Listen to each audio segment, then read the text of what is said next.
وَلْتَكُن مِّنكُمْ أُمَّةٌ يَدْعُونَ إِلَى الْخَيْرِ وَيَأْمُرُونَ بِالْمَعْرُوفِ وَيَنْهَوْنَ عَنِ الْمُنكَرِ وَأُولَٰئِكَ هُمُ الْمُفْلِحُونَ. وقال في موضع آخر: والمؤمنون والمؤمنات بعضهم أولياء بعض يأمرون بالمعروف وينهون عن المنكر ويقيمون الصلاة ويؤتون الزكاة ويطيعون الله ورسوله أولئك سيرحمهم الله إن الله عزيز حكيم. وقال النبي صلى الله عليه وسلم في رواية: إياكم والجلوس بالطرقات. قالوا يا رسول الله صلى الله عليه وسلم ما لنا بد من مجالسنا نتحدث فيه. قال: فإذا أبيتم إلا المجلس فأعطوا الطريق حقه. قالوا: وما حقه؟ قال: غض البصر وكف الأذى ورد السلام والأمر بالمعروف والنهي عن المنكر، أو كما قال عليه الصلاة والسلام. رب اشرح لي صدري ويسر لي أمري واحلل عقدة من لساني يفقهوا قولي.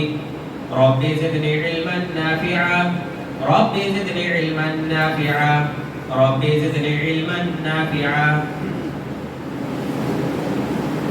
تمام قسم کی تعریف و توصیف، بڑائی و بزرگی، حمد و کبریائی اللہ وحدہ لا شریک، خالق کائنات، مالک ارض و سما کے لیے لائق و سزاوار ہے. بعدہ بے شمار درود و سلام نازل ہو تمام انبیاء کرام پر، بالخصوص ہم سب کے آخری نبی جناب محمد رسول اللہ صلی اللہ علیہ وسلم پر. اللهم صل على محمد وعلى آل محمد كما صليت على إبراهيم وعلى آل إبراهيم إنك حميد مجيد. اللهم بارك على محمد وعلى آل محمد كما باركت على إبراهيم وعلى آل إبراهيم إنك حميد مجيد.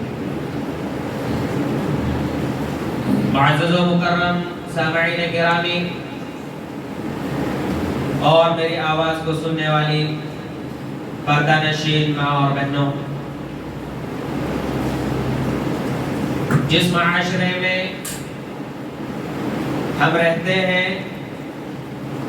جس معاشرے میں ہم زندگی گزارتے ہیں، اس معاشرے کی حقیقت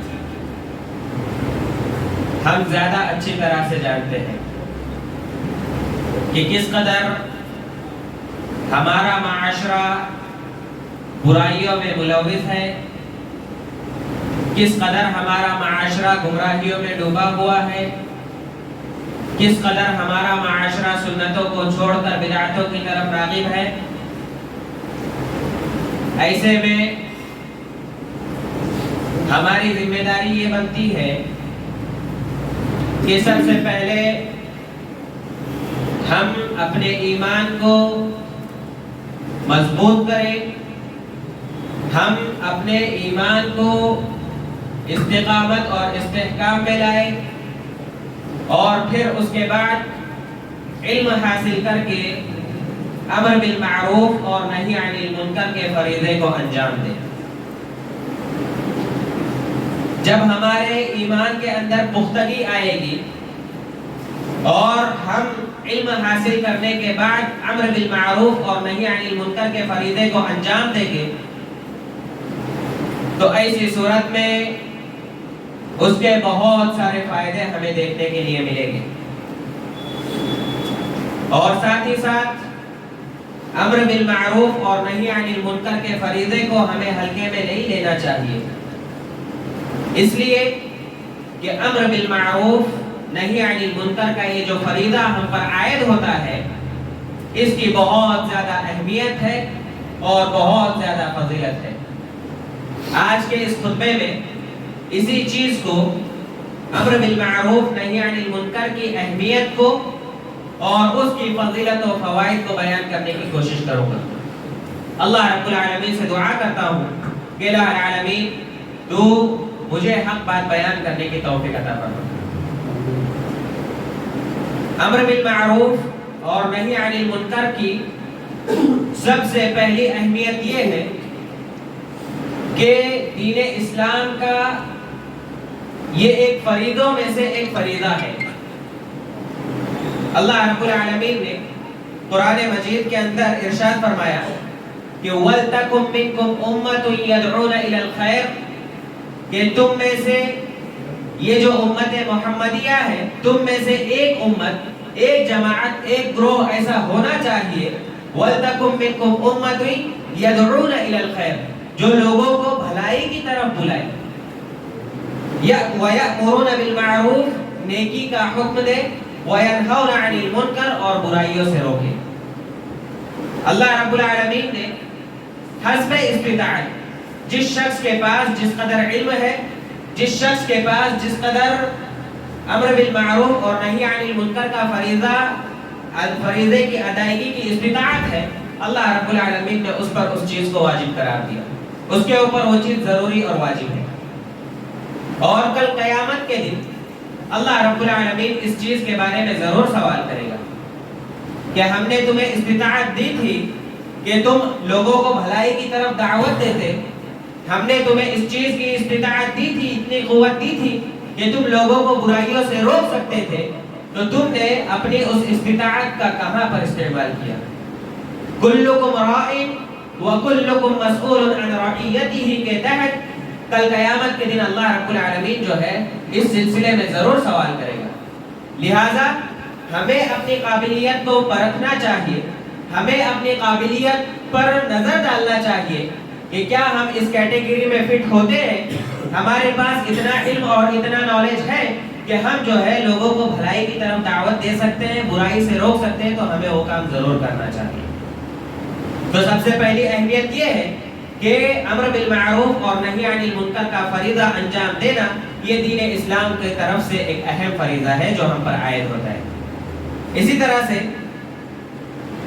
دوسری اہمیت یہ ہے کہ جب ہم لوگوں کو بھلائی کی طرف دعوت دیں گے، جب ہم لوگوں کے اندر امر بالمعروف کا کام کریں گے، لوگوں کو بھلائی کا حکم دیں گے، اچھی اچھی باتیں بتائیں گے، تو اس کا فائدہ یہ ہوگا کہ ہم جو ہے خود اپنے نفسوں کا محاسبہ کرنے لگ جائیں گے، اور ہمارے اندر بھی نیکی کرنے کا ایک جوش اور ولولہ جو ہے جگ جائے گا۔ یعنی نیکی کا حکم دینے سے نیکی کی طرف ہمارا دل مائل ہو جائے گا، اور ہم خود جو ہے زیادہ سے زیادہ نیکیاں کرنے والے بن جائیں گے۔ اور وہیں پر نہی عن المنکر کے فریضے کو انجام دیتے وقت ہمارے اندر جو ہے برائیوں کے تعلق سے نفرت پیدا ہو جائے گی، اور ہم جو ہے برائیوں سے دور رہنے کی کوشش کریں گے۔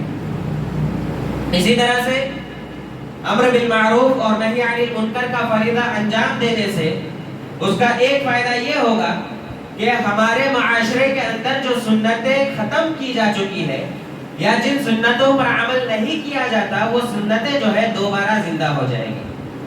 کب؟ جب ہم امر بالمعروف اور نہی عن المنکر کے فریضے کو انجام دیں گے، جب لوگوں کے سامنے بیان کیا جائے گا کہ یہ چیز جو ہے سنت سے ثابت ہے جسے ہم نے چھوڑ دیا ہے، لہٰذا اس سنت کو زندہ کرنے کی ضرورت ہے، اور جب لوگ جو ہے اس سنت پر عمل کرنے لگ جائیں گے تو اس کے ذریعے سے سنت جو ہے زندہ ہو جائے گی، اور بدعات کا جو ہے خاتمہ ہو جائے گا، بدعات کا قلہ کما ہو جائے گا، اور ایسے ہی ہمارے معاشرے سے گمراہی اور ضلالت جو ہے ختم ہو جائے گی اللہ رب العالمین کی اجازت سے۔ اسی طرح سے امر بالمعروف اور نہی عن المنکر کا فریضہ جب ایک انسان، جب ایک مومن امر بالمعروف اور نہی عن المنکر کے فریضے کو ترک کر دیتا ہے، تو اس کا ایک نقصان یہ ہوتا ہے کہ اس کے ذریعے سے بذات خود اس انسان کا، اس مومن کا ایمان کمزور ہوتا ہے، اور ساتھ ہی ساتھ جو ہے معاشرے کے اندر برائیاں، گمراہیاں، ضلالتیں جو ہے جنم لینا شروع ہو جاتی ہیں۔ جیسا کہ اس سے پہلے میں بتایا تھا کہ ایمان جو ہوتا ہے، ایمان بڑھتا ہے، ایمان گھٹتا ہے۔ ایمان اس وقت بڑھتا ہے جب ہم اللہ رب العالمین کی اطاعت کرتے ہیں، جب اللہ کے رسول صلی اللہ علیہ وسلم کی اطاعت کرتے ہیں، اور ایمان اس وقت گھٹتا ہے جب ہم اللہ اور اس کے رسول کی نافرمانی کرتے ہیں۔ تو امر بالمعروف اور نہی عن المنکر کا یہ جو فریضہ ہے، یہ گویا کہ اللہ رب العالمین کی طرف سے اور اس کے رسول کی طرف سے ہمارے لیے حکم ہے۔ اگر ہم اس چیز کو بجا لائیں گے تو اس کے ذریعے سے ہمارے ایمان کے اندر اضافہ ہوگا، ہمارا ایمان جو ہے بڑھ جائے گا، اور اگر ہم اس فریضے کو اور اس عمل کو ترک کر دیں گے تو اس کے ذریعے سے ہمارا ایمان ختم ہو جائے گا، ہمارا ایمان کمزور پڑ جائے گا، اور ایسی صورت میں معاشرے کے اندر جو ہے ضلالتیں، گمراہیاں اور اسی طرح سے برائیاں جو ہے جنم لینا شروع ہو جائے گی۔ اسی طرح سے امر بالمعروف اور نہی عن المنکر کی ایک خوبی یا اس کی ایک اہمیت یہ ہے کہ امت محمدیہ صلی اللہ علیہ وسلم کی خصوصیات میں سے ایک خصوصیت ہے۔ اللہ رب العالمین نے قرآن مجید کے اندر ارشاد فرمایا کہ کنتم خیر امہ، کہ تم سب سے بہترین امت ہو، اخرجت للناس، جو لوگوں کے لیے پیدا کی گئی ہو، لوگوں کے لیے نکالی گئی ہو، تأمرون بالمعروف وتنہون عن المنکر، تمہارا کام یہ ہے کہ تم لوگوں کو نیکی کرنے کا حکم دو، امر بالمعروف کے فریضے کو انجام دو، نہی عن المنکر کے فریضے کو انجام دو، لوگوں کو برائیوں سے روکو۔ اسی لیے جو ہے تمہیں اللہ رب العالمین نے پیدا کیا ہے، تمہیں نکالا ہے، اور تمہاری جو ہے اللہ رب العالمین نے تخلیق کی ہے۔ وَتُؤْمِنُونَ بِاللَّهِ، اور ساتھ کے ساتھ جو ہے تم اللہ رب العالمین پر ایمان لاتے ہو۔ تو معلوم کیا ہوتا ہے کہ امر بالمعروف اور نہی عن المنکر کا فریضہ جو ہے، اس کی اہمیت یہ ہے کہ یہ امت محمدیہ صلی اللہ علیہ وسلم کی خصوصیات میں سے۔ اسی طرح سے ایک اور چیز یہاں پر قابل غور ہے کہ جب ہمارا ملن یا ہمارا اجتماع جو ہے کسی چوراہے پر ہوتا ہے، تو ایسی صورت میں ہمارا حال یہ ہے کہ ہم اس کی غیبت کرتے ہیں، اس کی چغلی کرتے ہیں، لوگوں کی برائیوں کو پیش کرتے ہیں۔ اگر اس سلسلے میں نبی صلی اللہ علیہ وسلم کی تعلیمات کو دیکھا جائے تو سب سے پہلے تو نبی صلی اللہ علیہ وسلم نے اس طرح سے چوراہوں پر بیٹھنے سے منع کیا ہے، سب سے پہلی چیز۔ لیکن اگر مجبوری ہے، وہاں پر بیٹھنے کے علاوہ کوئی اور چارہ ہے ہی نہیں، تو ایسی صورت میں نبی صلی اللہ علیہ وسلم نے وہاں کی مجلس کے بھی کچھ آداب بتائے۔ ایک روایت کے اندر نبی صلی اللہ علیہ وسلم نے ارشاد فرمایا صحابہ کرام رضوان اللہ علیہم اجمعین کو مخاطب کرتے ہوئے کہ ایاکم والجلوس بالطرقات، کہ اے میرے صحابہ یہ بات دھیان میں رکھنا کہ راستوں میں بیٹھنے سے اجتناب کرو، بچو۔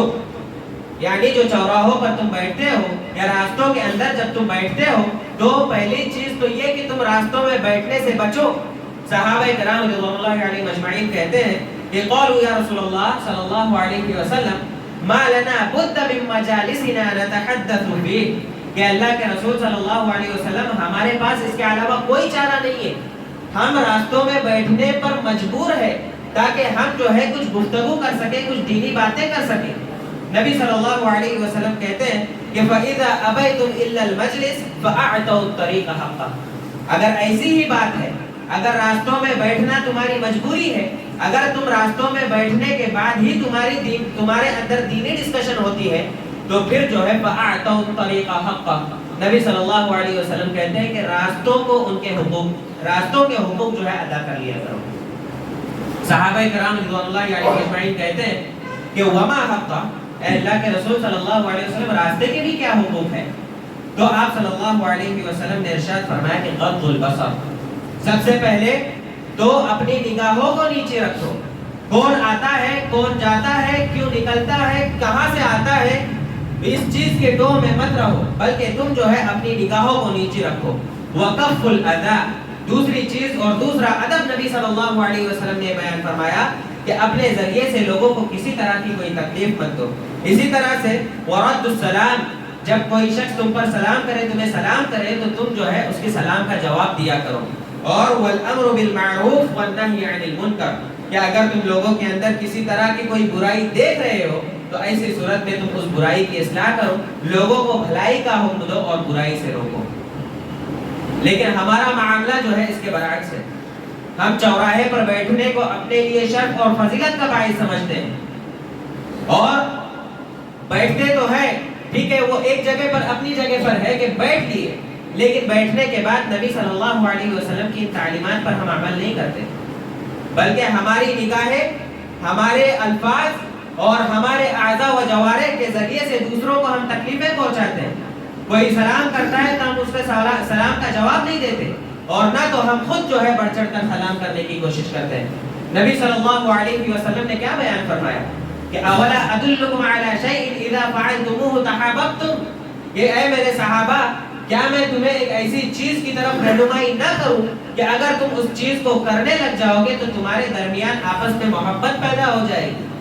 افشوا السلام بینکم، سلام کو عام کرو، اپنے درمیان سلام کو پھیلاؤ۔ لیکن ہمارا معاملہ یہ کہ ہم جو ہے سلام کرنے کو مناسب ہی نہیں سمجھتے، اور اگر کوئی شخص سلام کرتا ہے سامنے سے تو ہم اس کے سلام کا جواب دینا تک گوارا نہیں کرتے۔ اسی طرح سے نبی صلی اللہ علیہ وسلم نے راستے میں بیٹھنے کے 4 طریقے بتائے، 4 آداب بتائے۔ پہلی چیز تو یہ کہ اپنی نگاہوں کو نیچے رکھنا ہے، دوسری چیز یہ کہ لوگوں کو اپنے شر سے محفوظ رکھنا ہے، لوگوں کو کسی طرح کی کوئی تکلیف نہیں پہنچانی۔ تیسری چیز کہ اگر ہمیں کوئی سلام کرتا ہے تو اس کے سلام کا جواب دینا ہے، اور اگر کوئی سلام نہ کرے اور ہم جانتے ہیں کہ یہ شخص مسلمان ہے تو ایسی صورت میں ہمیں چاہیے کہ ہم بڑھ کر اس سے سلام کریں۔ اور چوتھی چیز کہ امر بالمعروف اور نہی عن المنکر کے فریضے کو ہمیں انجام دینا چاہیے۔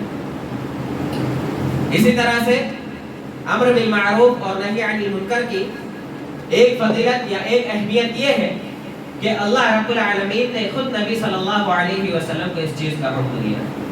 قرآن مجید کے اندر اللہ رب العالمین نے نبی صلی اللہ علیہ وسلم کو ارشاد حکم دیتے ہوئے فرمایا کہ خذ العفو، کہ اگر تمہیں کوئی تکلیف پہنچاتا ہے، اگر تمہیں کوئی پریشان کرتا ہے تو ایسی صورت میں تم جو ہے معافی اور عفو درگزر سے کام لو، اس پر بدلہ مت لو، بلکہ اگر وہ تمہیں کسی طرح کی کوئی تکلیف پہنچاتا ہے تو تم عفو درگزر سے کام لو۔ وَأْمُرْ بِالْعُرْفِ، اسی طرح سے بھلائیوں کے کرنے کا تم حکم دو۔ وَأَعْرِضْ عَنِ الْجَاهِلِينَ، اور جاہلوں سے اعراض کرو، جو جاہل ہے ان سے زیادہ تم منہ مت لگنا، ان سے بحث مت کرنا۔ گویا کہ اس آیت کریمہ کے اندر اللہ رب العالمین نے نبی صلی اللہ علیہ وسلم کو 3 چیزوں کا حکم دیا۔ پہلی چیز تو یہ کہ عفو درگزر کا معاملہ کرنے کا، یعنی معاملہ کیسا بھی ہو، کوئی تمہیں کتنی ہی زیادہ تکلیف کیوں نہ پہنچائے، تم کیا کرنا کہ انہیں عفو درگزر سے کام لینا۔ کیا یہ چیز ہمارے اندر موجود ہے؟ ہمیں اگر کوئی الٹی سیدھی بات بول دیتا ہے تو ہم جو ہے اس کا مکمل طور پر بدلہ لینے کے لیے نکل جاتے ہیں کہ اس نے بولا تو بولا کیسے اور کیوں کیا اس نے ایسا۔ نبی صلی اللہ علیہ وسلم کو اللہ تعالیٰ کیا حکم دیتا ہے کہ ان سے جو ہے عفو درگزر کرو، معاف کرو، ختم کر دو معاملات کو۔ یہ چیز ہمارے اندر پیدا کرنے کی ضرورت ہے۔ نبی صلی اللہ علیہ وسلم کو کتنی تکلیفیں پہنچائی گئی، نبی صلی اللہ علیہ وسلم دین کی دعوت کے لیے نکلتے تھے، کیا حال کیا گیا طائف میں۔ نبی صلی اللہ علیہ وسلم جب دعوت دینے کے لیے گئے تو پتھروں سے مار مار کر ان کے پورے جسم کو لہو لہان کر دیا گیا۔ نبی صلی اللہ علیہ وسلم کے جسم سے خون نکلتا اور وہ آپ صلی اللہ علیہ وسلم کی جوتیوں کے درمیان جو ہے جوتیوں میں جا کر جمع ہو گیا۔ فرشتے جب آئے اور کہا کہ اللہ کے رسول صلی اللہ علیہ وسلم آپ حکم دے دیجئے ان طائف والوں کو پہاڑوں کے درمیان رکھ کر کچل دیا جائے، نبی صلی اللہ علیہ وسلم نے کیا کہا؟ نبی صلی اللہ علیہ وسلم نے فرشتوں کو کہا کہ ہاں کر دو، انہوں نے مجھے تکلیف پہنچائی؟ نہیں، بلکہ اللہ کے نبی صلی اللہ علیہ وسلم نے کیا فرمایا کہ نہیں، ان کی آنے والی نسلوں سے مجھے امید ہے کہ یہ لوگ ضرور اسلام کو قبول کریں گے۔ تو نبی صلی اللہ علیہ وسلم نے عفو درگزر کے معاملے کو برقرار رکھا۔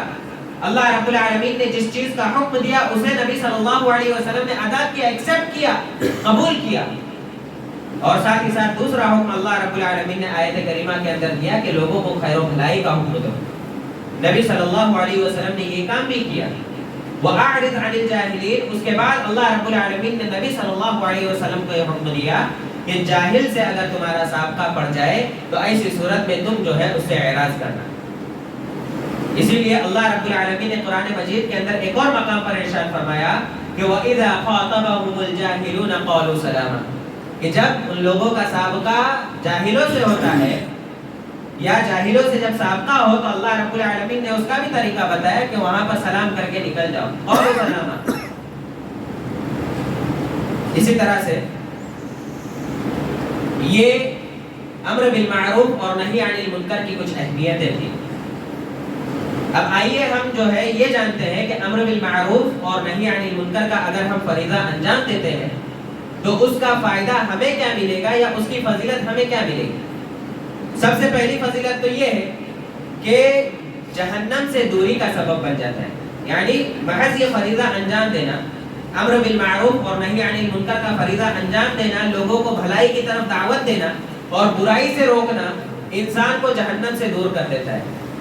نبی اکرم صلی اللہ علیہ وسلم نے حضرت عائشہ رضی اللہ تعالی عنہ کی روایت ہے، وہ بیان کرتی ہے کہ نبی صلی اللہ علیہ وسلم نے ارشاد فرمایا کہ بنو آدم میں سے ہر انسان کو 360 جوڑوں سے پیدا کیا گیا ہے، لہذا جو شخص ان کے بقدر اللہ اکبر، الحمدللہ، لا الہ الا اللہ، سبحان اللہ، استغفر اللہ اور لوگوں کے راستے سے پتھر یا کانٹا یا ہڈی کو ہٹا دے، اسی طرح سے نیکی کا حکم دے، برائی سے روکے، تو یقین کرے کہ اس نے اس دن اپنے آپ کو جہنم سے دور کر دیا. گویا کہ اس حدیث پاک کے اندر اللہ کے نبی صلی اللہ علیہ وسلم نے بیان فرمایا کہ بنی آدم کو 360 جوڑوں سے پیدا کیا ہے اور ان تمام جوڑوں پر بھی جو ہے کچھ حقوق بنتے ہیں. تو انسان کو اپنے زبان سے زیادہ اللہ رب العالمین کا ذکر کرنا چاہیے. اللہ اکبر، سبحان اللہ، الحمدللہ، استغفر اللہ، یہ الفاظ کہنا چاہیے. اسی طرح سے یہ تو ہو گئی کہنے کی بات. اب عمل بھی انسان کو کرنا ہے کہ اگر راستے میں کوئی پتھر دکھ رہا ہے یا کوئی کانٹا دکھا یا کوئی ہڈی دکھی تو انسان کو چاہیے کہ اسے اٹھا کر جو ہے سائیڈ میں کر دے، لوگوں کے راستوں سے تکلیف دہ چیزوں کو جو ہے ہٹائے، اور اسی طرح سے لوگوں کے اندر لوگوں کو نیکی کا حکم دے اور برائی سے روکے. تو ایسی صورت میں نبی صلی اللہ علیہ وسلم کہتے ہیں کہ یقین مانے اس شخص نے اپنے آپ کو جہنم کی آگ سے دور کر دیا. یعنی اگر ہمارے اندر یہ صفتیں موجود ہیں تو ایسی صورت میں ہم اللہ رب العالمین کی ذات سے امید رکھتے ہیں کہ اللہ رب العالمین ہمیں جہنم کی آگ سے اور جہنم کے عذاب سے ہماری حفاظت فرمائے.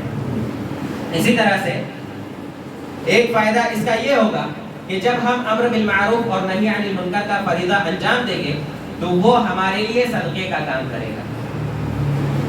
انسان اپنے مال کے اعتبار سے جتنا ممکن ہے اللہ رب العالمین نے جتنی اسے استطاعت دی وہ صدقہ کرتا ہے، چاہے وہ پیسہ مسجد کے فنڈ میں داخل کرے یا اس پیسے کے ذریعے سے کہیں اور کوئی ایسا کام کرے کہ جس سے لوگ جو ہے فائدہ اٹھاتے رہے.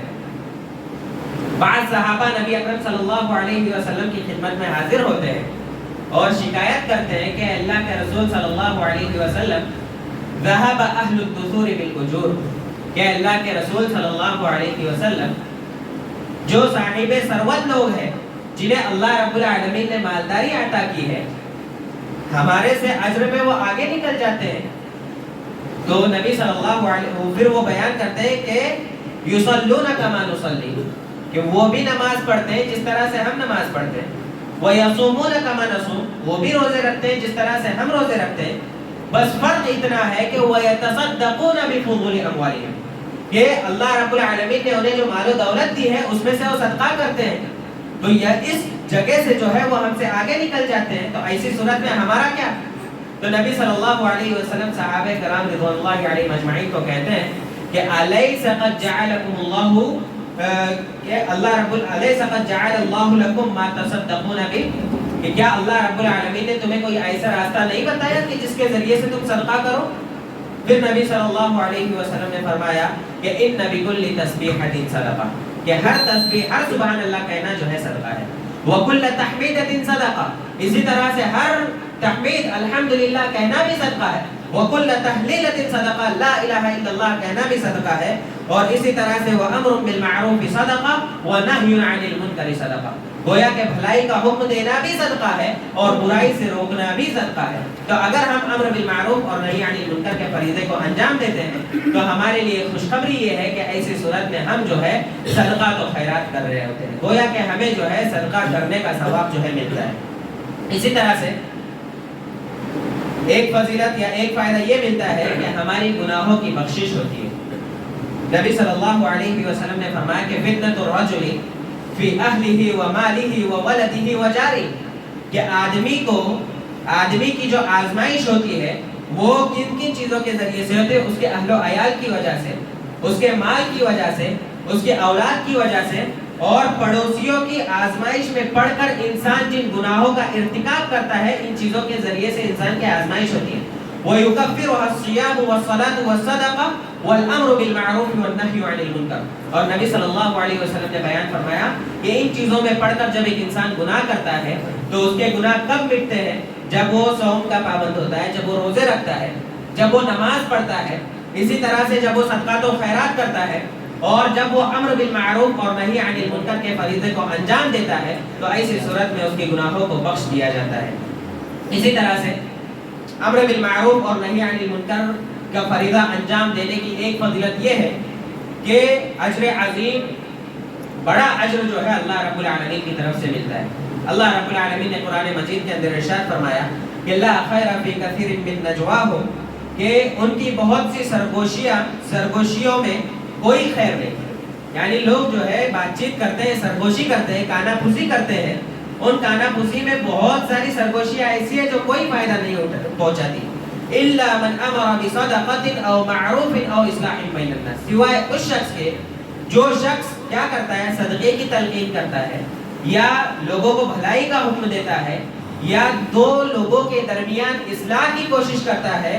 وَمَن يَفْعَلْ ذَلِكَ ابْتِغَاءَ مَرْضَاتِ اللَّهِ، اور جو شخص یہ کام صرف اور صرف اللہ رب العالمین کی رضامندی اور اس کی خوشنودی کے لیے کرتا ہے، فَسَوْفَ نُؤْتِيهِ أَجْرًا عَظِيمًا، تو اللہ رب العالمین بیان کرتا ہے کہ ہم اسے بڑے سے بڑا اجر عظیم جو ہے اسے عطا کریں گے.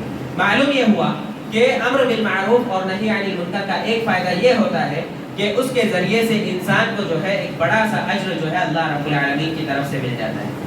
اسی طرح سے صدقے کی، امر بالمعروف اور نہی عن المنکر کے فریضے کو انجام دینے کی ایک آخری فضیلت یہ ہے کہ یہ مومنوں کی صفات میں سے ہے، اور ایسے لوگ جو ہے جو امر بالمعروف اور نہی عن المنکر کا فریضہ انجام دیتے ہیں وہ لوگ جو ہے کامیاب ہوتے ہیں.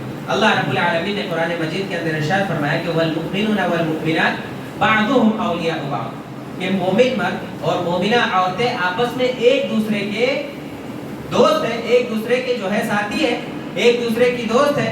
یأمرون بالمعروف وینہون عن المنکر، ان کا کام یہ ہے کہ جب وہ کسی برائی کو دیکھتے ہیں تو اسے روکتے ہیں اور لوگوں کو بھلائی کا حکم دیتے ہیں. ویقیمون الصلاۃ، اور نماز قائم کرتے ہیں. ویؤتون الزکاۃ، زکات ادا کرتے ہیں، اور اللہ اور اس کے رسول کی اطاعت کرتے ہیں. اولئک سیرحمهم اللہ، یہ ایسے لوگ ہیں کہ جن پر اللہ رب العالمین کی رحمتیں نازل ہوتی ہیں. تو جب ہم امر بالمعروف اور نہی عن المنکر کے فریضے کو انجام دیں گے تو گویا کہ ہمارے اندر ایمان جو ہے اپنے کمال کو پہنچے گا، اور اس کے ذریعے سے اللہ رب العالمین کی رحمتیں ہم پر نازل ہوگی اور ہم اللہ رب العالمین کی رحمتوں کے اندر ہوگی. تو یہ کچھ اہمیتیں اور یہ کچھ فضیلتیں تھیں جو امر بالمعروف اور نہی عن المنکر کے فریضے کے تعلق سے تھی. آخر میں اللہ رب العالمین سے دعا کرتے ہیں کہ الہ العالمین ہم تمام لوگوں کو امر بالمعروف اور نہی عن المنکر کے فریضے کو اچھی طرح سے سمجھنے کی اور اس فریضے کو انجام دینے کی توفیق عطا فرما. الہ العالمین تو ہم تمام لوگوں کو اور ہمارے معاشرے کے اندر جتنی بھی برائیاں موجود ہیں، الہ العالمین تو ان برائیوں کا خاتمہ فرما. الہ العالمین تو ہمارے ذریعے سے خیر و بھلائی کے کام لے، اور الہ العالمین تو ہمارے ہی ذریعے سے برائیوں کو ختم کرنے کے کام لے. الہ العالمین ہمارے ذریعے سے تو سنتوں کو زندہ فرما اور بدعات کا قلع کما فرما.